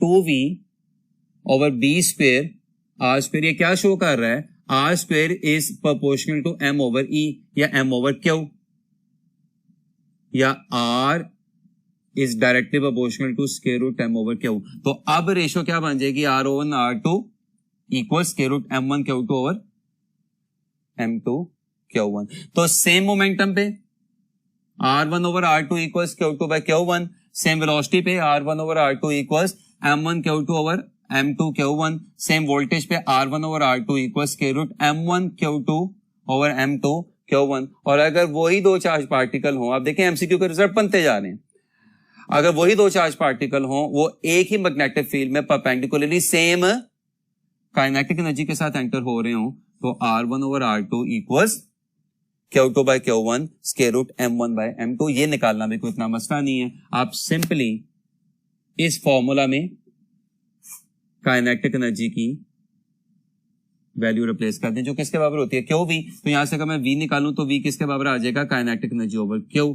और जब आप ये वैल्यू यहां पर रिप्लेस करेंगे तो ये रिलेशन निकालना आपके लिए कोई मसला नहीं है. तो आप अंदाजा लगा सकते हैं कि इससे कितने किस्म के एमसीक्यूज बड़ी आसानी से बन सकते हैं. नेक्स्ट जो बात हम लोगों ने डिस्कस करनी है वो है velocity selector. Now velocity selector को डिस्कस करने के लिए ये सिचुएशन गौर से देखें.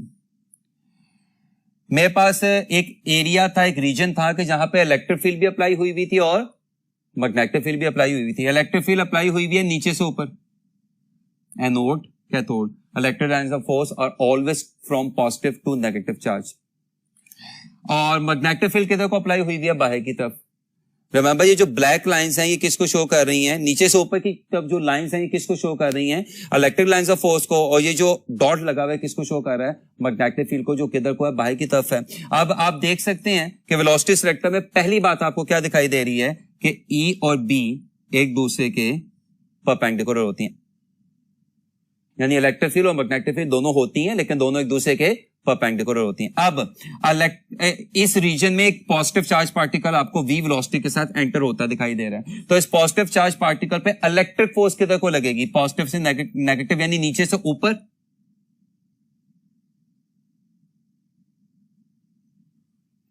और इस पॉजिटिव चार्ज पार्टिकल पे मैग्नेटिक फोर्स किधर को लगेगी? इसके राइट हैंड रूल लगाएं जरा। तो राइट हैंड रूल कैसे लगेगा? राइट हैंड रूल ऐसे लगेगा कि ये आपका चार्ज पार्टिकल है, ये चार्ज पार्टिकल आपको किधर जाता है दिखाई दे रहा है? राइट साइड पे आ गई वेलोसिटी। अब मैग्नेटिक फील्ड किधर को लगी हुई है? बाहर की तरफ। तो ये आ गई मैग्नेटिक फील्ड। तो आपका हथेली का यानी पाम का वेक्टर एरिया आपको किधर रुख करता दिखाई दे रहा है? नीचे की तरफ। तो मैग्नेटिक फोर्स इस पे किधर को लग रही होगी? नीचे की तरफ। तो वेलोसिटी सिलेक्टर की दूसरी कंडीशन आ गई कि इलेक्ट्रिक और मैग्नेटिक फोर्सेस एक दूसरे के इक्वल एंड ऑपोजिट होती हैं, लिहाजा दोनों फोर्सेस एक दूसरे को क्या करेंगी? कैंसिल करेंगी, और ये चार्ज पार्टिकल इस रीजन में से अनडेविएटेड पास कर जाएगा। This is velocity selector. Now electric force और magnetic force equal and opposite है। अगर मैं सिर्फ मैग्नीट्यूड लूं तो फिर क्या रिजल्ट आ जाएगा? Fe equals Fp। और Fe क्या होता है? QE। Fp क्या होता है? QVB। क्या और क्या कैंसिल हो जाएगा। This is the velocity of the charge particle which has passed through the velocity selector undeviated. Last बात हम लोगों ने देखनी है वो है साइक्लोट्रॉन। जैसा कि अभी मैंने आपके साथ डिस्कस किया कि जब भी कोई चार्ज पार्टिकल किसी मैग्नेटिक फील्ड में सर्कुलर पाथ में क्या करता है? मूव करता है, तो वो चार्ज पार्टिकल एक्चुअली साइक्लोट्रॉन की तरह बिहेव कर रहा है। साइक्लोट्रॉन है अब charge particle moving in the circular path. और वो क्यों सर्कुलर पाथ में मूव करता है? क्योंकि आप सबको अच्छे तरीके से पता है कि मैग्नेटिक फोर्स उस चार्ज पार्टिकल पे एक डिफ्लेक्टिंग फोर्स लगा देती है, एक सेंट्रीपिटल फोर्स लगा देती है, जिसकी वजह से वो चार्ज पार्टिकल मैग्नेटिक फील्ड के अंदर सर्कुलर पाथ में मूव करना शुरू कर देता है। यानी उसमें क्या पैदा हो जाता है? एक सेंट्रीपिटल एक्सेलरेशन। इसका मतलब मैग्नेटिक फोर्स यानी सेंट्रीपिटल फोर्स उस चार्ज पार्टिकल में क्या पैदा कर देती है? एक सेंट्रीपिटल एक्सेलरेशन पैदा कर देती है। तो टेक्निकली स्पीकिंग हम ये कह सकते हैं कि साइक्लोट्रॉन में चार्ज पार्टिकल क्या होता है? एक्सेलरेट होता है। वो अलग बात है एक्सेलरेशन कौन सा पैदा होता है? सेंट्रीपिटल एक्सेलरेशन पैदा होता है। अब जब एक हमारे पास चार्ज पार्टिकल है जो मैग्नेटिक फील्ड के अंदर सर्कुलर पाथ में मूव कर रहा है, तो सवाल ये पैदा होता है कि वो अपना एक चक्कर कितनी देर में पूरा करेगा, यानी वो सर्कुलर पाथ में एक रेवोल्यूशन, ऑर्बिटल रेवोल्यूशन कितनी देर में पूरी करेगा।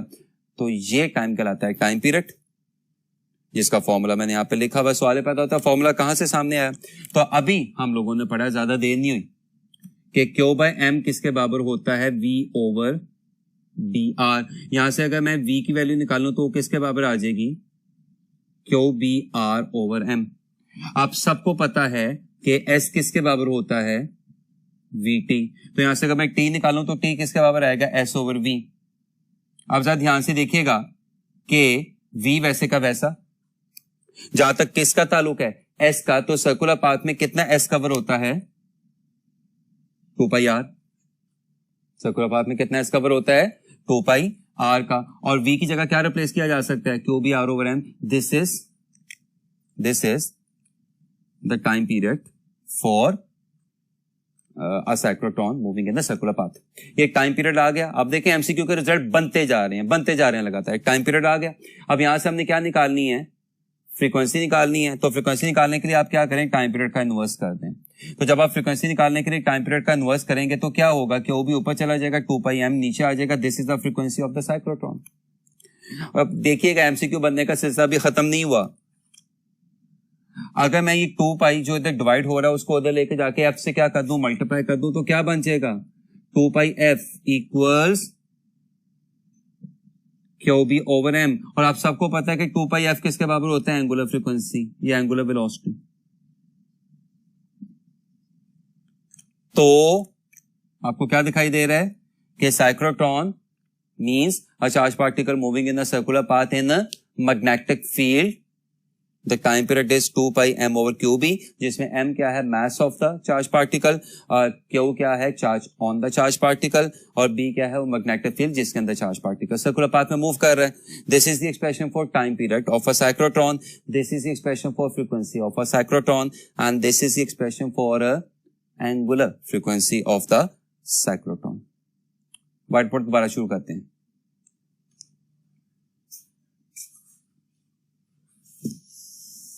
जैसा कि मैंने आपको कहा था कि हम अपना काम कुछ पास्ट पेपर्स के क्वेश्चन से वाइंड अप करेंगे।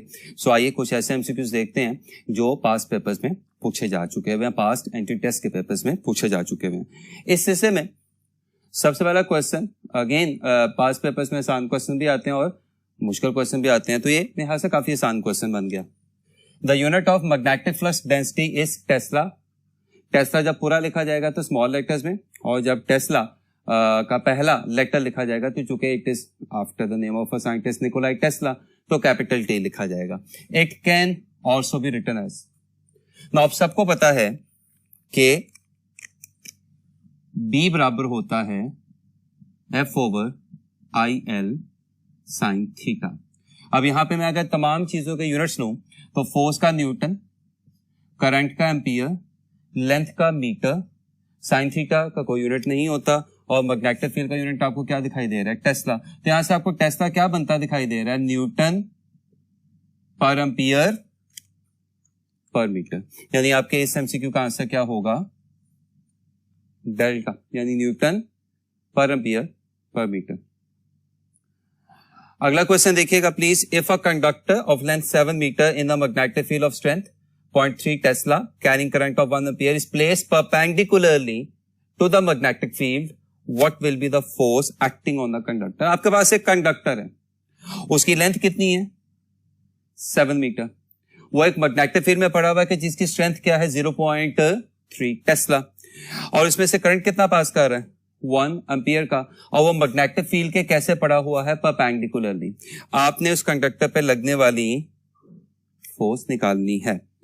Force on a current carrying conductor placed in a uniform magnetic field is F equals ILB sin theta। Now current हमारे पास कितना है, 1 एम्पियर, लेंथ हमारे पास कितनी है, 7, मैग्नेटिक फील्ड कितनी है, 0.3, इसको लिखा जा सकता है 3/10, और परपेंडिकुलरली का मतलब है एंगल क्या हो जाएगा, 90। Now sin 90 is 1, 7 into 3 is 21/10, और 21/10 comes out to be 2.1 Newton. आपके इस एमसीक्यू का आंसर क्या होगा, अल्फा, यानी 2.1 न्यूटन। नेक्स्ट एमसीक्यू प्लीज देखिएगा। The horizontal component of earth magnetic flux density is 1.8 into 10⁻⁻6 Tesla. मैं आपको इस लेक्चर के दौरान बता चुका हूं कि जो B है, this is magnetic field strength, या मैग्नेटिक फील्ड इंडक्शन, या मैग्नेटिक फ्लक्स डेंसिटी। तीनों में से अगर कोई भी वर्ड आपके सामने आ जाए तो इसका मतलब B है, टेस्ला वाली B की बात हो रही है। Okay, the horizontal component of earth magnetic flux density is 1.8 into 10⁻⁻6 Tesla. The current in a horizontal cable is 160 ampere. Calculate the maximum force per unit length on the cable. जमीन की magnetic field उसने कितनी दी हुई है, बल्कि उसका horizontal component कितना दिया हुआ है, 1.8 into 10⁻⁻6 टेस्ला। आपके पास एक वायर है, एक केबल है, उसमें से 160 एम्पियर का करंट पास कर रहा है। आपने उस केबल की यूनिट लेंथ पे लगने वाली मैक्सिमम मैग्नेटिक फोर्स निकालनी है। तो ये वही आर्टिकल हो गया, force on a current carrying conductor placed in a uniform magnetic field, ये वही आर्टिकल हो गया। अब इसमें कंडक्टर क्या है, वो केबल, जिसमें से क्या पास कर रहा है, 160 एम्पियर का करंट पास कर रहा है, और अप्लाइड मैग्नेटिज्म यहां पे कौन प्रोड्यूस कर रहा है, अर्थ। तो फॉर्मूला क्या होता है, F equals ILB sin theta. अब यहां पे अगर आप थोड़ा सा गौर से देखें तो मैं लेंथ को इधर ले जाऊं तो ये क्या बन जाएगा, फोर्स पर यूनिट लेंथ, जो बाय द वे आपने फाइंड करना था, और ये किसके बराबर आ गया, I। What is I, 160, length होते जाके फोर्स पर यूनिट लेंथ बन चुका है। व्हाट इज B, 1.8 इंटू 10⁻⁻�6 और चूंकि आपने maximum force per unit length निकालनी है तो angle is got to be 90 degree. Now sin 90 क्या हो गया 1, सो ये क्या बन जाएगा F/L equals 160। Like I said, sin 90 क्या हो गया 1, 1.8 into 10⁻⁻�6 can be written as 18 into 10⁻⁻�6। ये जीरो क्या हो गया cancel. 16 into 18 is 288 into 10⁻⁻6 Newton पर मीटर। तो जब 288 into 10⁻⁻6 न्यूटन पर मीटर है तो जब मैं 2 दफा डेसिमल को लेफ्ट साइड पे मूव करके 288 को 2.88 बना दूंगा तो 10⁻⁻6 बढ़ के 10⁻⁻4 हो जाएगा। आपके इस एमसीक्यू का आंसर आएगा अल्फा, यानी 2.88 into 10⁻⁻4 न्यूटन पर मीटर। अगला सवाल देखिएगा, E by m of an electron is given by the relationship। जैसा कि मैंने आपको बताया कि अक्सर जगहों पे एंटी टेस्ट में सब मुश्किल सवाल ही नहीं आते, आसान सवाल भी आते हैं, बल्कि मेजॉरिटी क्वेश्चंस इजी होते हैं और बाज दफा बुक की एज इट इज इंफॉर्मेशन आ जाती है, एज इट इज फॉर्मूलाज आ जाते हैं, साइड टेबल्स की इंफॉर्मेशन आ जाती है। सो याद रखिएगा बुक रीडिंग यहाँ पे बहुत ज्यादा अहम होगी। आपको अपनी जो कोर्स की बुक्स हैं वो भी काफी अच्छे तरीके से गो थ्रू करनी पड़ेंगी। और अगर आपने की होंगी, और I'm श्योर आपने की होंगी, जब आप वहां पे टेस्ट देने बैठेंगे या कोई भी टेस्ट देने जब आप जाते हैं तो आप तैयारी करके ही जाते हैं, तो I'm श्योर आपको ये फॉर्मूला याद आ जाएगा। और ये हमने इस लेक्चर के मिड में भी जाके पढ़ा था, बल्कि मुझे कहना चाहिए तकरीबन लास्ट में भी पढ़ा था, जब हमने charge to mass ratio discuss किया था कि चार्ज टू मास रेशियो का फॉर्मूला 2V/b² r² होता है, जिसमें मैं पहले ही बता चुका हूँ V वोल्टेज को रिप्रेजेंट कर रहा है, B अप्लाइड मैग्नेटिक फील्ड को रिप्रेजेंट कर रहा है, R उस चार्ज पार्टिकल का, जो भी चार्ज पार्टिकल है इलेक्ट्रॉन, उसका सर्कुलर पाथ का रेडियस है, और E/m बेसिकली इलेक्ट्रॉन की चार्ज टू मास रेशियो है, या जिसको मैंने क्या बताया था स्पेसिफिक चार्ज भी कहा जाता है। आपके इस एमसीक्यू का आंसर क्या होगा alpha, one of the easier MCQs. Next question हम यहां पे देखते हैं, 2 long parallel conductors which are free to move are arrange 1 centimetre apart. अच्छा, आपके पास 2 पैरेलल कंडक्टर्स हैं इस तरह, ये फ्री टू मूव है, ये मूव कर सकते हैं, यानी अगर इन पे कोई फोर्स लगेगी तो दे कैन मूव। और इनके दरमियान फासला कितना है, ये हॉरिजॉन्टल फासला कितना है 1 सेंटीमीटर का। A steady current of 20 ampere flow in each of the conductor in the same direction। दोनों कंडक्टर्स में से 20 एम्पियर का करंट पास कर रहा है और दोनों कंडक्टर्स में से पास होने वाली करंट की डायरेक्शन क्या है, सेम है।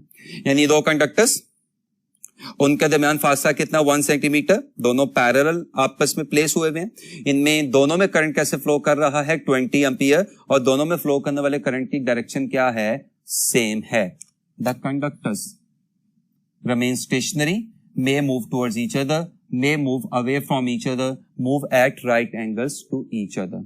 So आज के ही लेक्चर में हम लोगों ने किया था कि सिमिलर चार्जेस क्या करते हैं, रिपेल, ऑपोजिट चार्जेस क्या करते हैं, attract. Straight current carrying wires के लिए रूल रिवर्स हो जाता है। क्या मतलब है इस बात का, सिमिलर डायरेक्शन वाली करंट्स वाली वायर आपस में एक दूसरे को क्या करेंगी, अट्रैक्ट, और ऑपोजिट डायरेक्शन करंट वाली वायर्स एक दूसरे को क्या करेंगे, रिपेल। इस एमसीक्यू में दोनों वायर्स में करंट एक जितना फ्लो कर रहा है और सेम डायरेक्शन में फ्लो कर रहा है, इसका मतलब है दोनों वायर्स एक दूसरे को क्या करेंगी, अट्रैक्ट करेंगी। तो अगर लगने वाली फोर्स की वजह से ये वायर्स मूव करेंगी तो ऐसे मूव करेंगी कि इनके दरमियान फासला कम होना शुरू हो जाएगा, यानी वायर्स एक दूसरे की तरफ मूव करेंगी। आपके इस एमसीक्यू का आंसर क्या होगा, बीटा, यानी मे मूव towards each other। अब यहां पे बच्चा क्वेश्चन ये करता है why we are not using a certain word। तो याद रखिएगा फोर्स एक टेंडेंसी का नाम है और टेंडेंसी चेंज करवाने की कोशिश का नाम है, और कोशिश कभी कामयाब हो भी सकती है और कभी कामयाब नहीं भी हो सकती, इसलिए मे का वर्ड यूज हुआ है।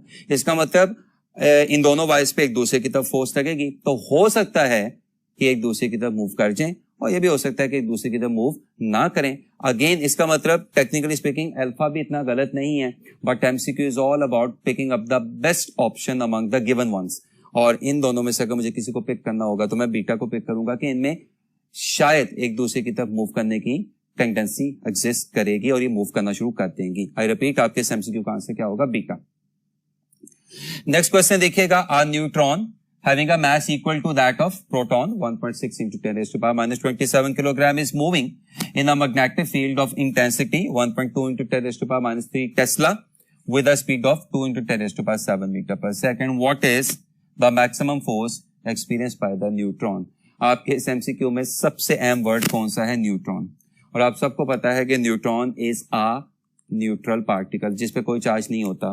Force on the moving charge in a magnetic field is F equals Q V B sine theta. Velocity exist कर रही है, मैग्नेटिक फील्ड एग्जिस्ट कर रही है, हो सकता है एंगल भी एग्जिस्ट कर रहा हो, लेकिन again we are talking about neutron कि जिसपे चार्ज क्या होता है? जीरो। तो जब न्यूट्रॉन पे चार्ज होगा तो न्यूट्रॉन पे कोई मैग्नेटिक फोर्स एक्ट नहीं करेगी, यानी मैग्नेटिक फील्ड न्यूट्रल पार्टिकल को, इवन इलेक्ट्रिक फील्ड भी न्यूट्रल पार्टिकल को डिस्टर्ब नहीं कर सकती। सिर्फ ग्रेविटेशनल फील्ड है जो न्यूट्रल पार्टिकल को उसकी मास की वजह से डिस्टर्ब कर सकती है। आपके इस एमसीक्यू का आंसर क्या होगा? बीटा यानी जीरो। स्टूडेंट्स आज के लिए लास्ट क्वेश्चन देखिएगा। Negative charges often come down from sky to earth and get deflected to earth. एक इंतहाई छोटी लेंथ वाला एमसीक्यू भी इंतहाई टेक्निकल हो सकता है। अब इसमें सबसे पहले तो हमें डायरेक्शंस के एरोस को थोड़ा सा समझना पड़ेगा। जरा ध्यान से मेरी बात सुनते जाइएगा। फर्स्ट करें कि ये जिस तरफ को मैं अपने हाथ का इशारा कर रहा हूं, ये है वेस्ट। तो अगर ये साइड वेस्ट है तो ये साइड क्या हो जाएगी? ईस्ट। आप लोगों की तरफ वाली साइड क्या हो जाएगी? नॉर्थ। और मेरी तरफ वाली साइड क्या हो जाएगी? South. I repeat, west, east, north और मेरी तरफ वाली साउथ। तो फिर ये क्या होगा? वर्टिकली अपवर्ड और ये क्या होगा? Vertically downward. इसका मतलब 6 साइड्स का ध्यान रखना पड़ना है हमें। अब अगर मैं व्हाइट बोर्ड पे आपको समझाने के लिए काम करूं, वेस्ट, ईस्ट, नॉर्थ, साउथ। तो अगर ये क्या है? वेस्ट और ये क्या है? ईस्ट और ये क्या है? नॉर्थ और ये क्या है? साउथ। तो वर्टिकली अपवर्ड होगा, वर्टिकली अपवर्ड्स होगा out of the white board, बाहर की तरफ, और वर्टिकली डाउनवर्ड होगा इनटू द व्हाइट बोर्ड, यानी अंदर की तरफ। मैं फिर आपको समझाने के लिए, west, east, north, south, vertically upward, vertically downward. अब सवाल की तरफ आते हैं। Negative charges often come down from sky to earth. Negative charges आसमान से जमीन की तरफ आ रहे हैं, यानी नेगेटिव चार्जेस के तो को मूव कर रहे हैं वर्टिकली डाउनवर्ड को। तो मैं नेगेटिव चार्जेस की वेलोसिटी के लिए क्या लगा देता हूं? क्रॉस। ये क्रॉस क्या शो कर रहा है कि नेगेटिव चार्जेस की वेलोसिटी किधर को है? वर्टिकली डाउनवर्ड, यानी व्हाइट बोर्ड की तरफ है। Often come down from sky to earth and get deflected to earth. अच्छा, उनके डिफ्लेक्शन की वजह क्या होगी? जमीन की मैग्नेटिक फील्ड, और जमीन की मैग्नेटिक फील्ड साउथ से नॉर्थ की तरफ होती है। आप देख सकते हैं एमसीक्यू विद इन एमसीक्यू कि जमीन की मैग्नेटिक फील्ड किससे किसकी तरफ होती है? साउथ से नॉर्थ की तरफ होती है। नेगेटिव चार्जेस किधर को आ रहे हैं? वर्टिकली डाउनवर्ड या इनटू द व्हाइट बोर्ड। जमीन की मैग्नेटिक फील्ड किससे किसकी तरफ है? साउथ से नॉर्थ की तरफ। तो मैं इस पे लगाने लगा हूं right hand rule, palm rule. Thumb किसको शो करता है? चार्जेस की वेलोसिटी को, जो किधर को आ जाएगी? अंदर की तरफ, क्रॉस। थंब आ जाएगा अंदर की तरफ। फिंगर्स राइट हैंड की किसको शो करती हैं? अप्लाइड मैग्नेटिक फील्ड को, तो वो किधर को जाएंगी? नॉर्थ की तरफ। तो ये आ गया थंब व्हाइट बोर्ड की तरफ, और ये आ गया नॉर्थ की तरफ जाने वाली फिंगर्स मैग्नेटिक फील्ड। तो आप देख सकते हैं कि जो पाम है उसका वेक्टर एरिया आपको किस तरफ को रुख करता दिखाई दे रहा है? ईस्ट की तरफ। तो इन चार्जेस पे मैग्नेटिक फोर्स लगनी किधर चाहिए? ईस्ट की तरफ। बट ये कौन से चार्जेस हैं? नेगेटिव चार्जेस हैं। इसका मतलब मैंने आपको बताया था कि जब नेगेटिव चार्जेस आ जाए तो क्या होता है? रूल एज इट इज लगता है, लेकिन रूल लगाने के बाद जो आंसर आता है, एक्चुअल आंसर निकालने के लिए आपको उस पहले वाले आंसर को रिवर्स करना पड़ता है। तो मेरा राइट हैंड रूल मुझे यहाँ पे क्या आंसर दे रहा है कि आंसर क्या आना चाहिए था? ईस्ट, लेकिन नेगेटिव चार्जेस की वजह से आपके इस एमसीक्यू का आंसर क्या आएगा? बीटा यानी वेस्ट। सो इस एमसीक्यू में एक और एमसीक्यू हमें पता चला कि अगर इसी एमसीक्यू में ईस्ट की जगह, अगर इसी एमसीक्यू में नेगेटिव चार्जेस की जगह पॉजिटिव चार्जेस होते हैं, मैं फिर बोल रहा हूं, अगर इसी एमसीक्यू में नेगेटिव चार्जेस की जगह पॉजिटिव चार्जेस होते तो आपके इसी एमसीक्यू का आंसर वेस्ट की बजाय क्या हो जाना था, ईस्ट। तो आप देख सकते हैं एक एमसीक्यू से 2-3 एमसीक्यू आपको पता चल रहे हैं। ओरिजिनल एमसीक्यू कि जिसमें नेगेटिव चार्जेस ऊपर से नीचे आते हुए किस तरफ को डिफ्लेक्ट होते दिखाई दे रहे हैं, वेस्ट की तरफ। दूसरा एमसीक्यू आपको क्या पता चला कि जमीन की मैग्नेटिक फील्ड किससे किसकी तरफ होती है, साउथ से नॉर्थ की तरफ। और तीसरा एमसीक्यू आपको क्या पता चला कि अगर इस एमसीक्यू में, इस क्वेश्चन में नेगेटिव चार्जेस की बजाय पॉजिटिव चार्जेस आ जाएं तो फिर आपके इस एमसीक्यू का आंसर वेस्ट की बजाय क्या हो जाएगा, ईस्ट। और अगर मैं यहाँ पे एक आखिरी एमसीक्यू बना दूं कि अगर न्यूट्रल पार्टिकल जमीन के एटमॉस्फेयर में या जमीन की मैग्नेटिक फील्ड में एंटर हो रहे हों तो फिर उन पे कोई फोर्स नहीं लगेगी, वो फिर वर्टिकली डाउनवर्ड ही मूव करते रहेंगे अनडिफ्लेक्टेड, उन पे किसी किस्म की कोई डेविएशन नहीं आएगी। होपफुली आज का लेक्चर आपको एमसीक्यू समेत बहुत अच्छे तरीके से समझ आ गया होगा, जितने भी मैंने एमसीक्यूज यहाँ पे डिस्कस किए हैं, जितने भी आर्टिकल्स मैंने यहाँ पे डिस्कस किए हैं। अपना बहुत ज्यादा ख्याल रखिएगा। अल्लाह हाफिज।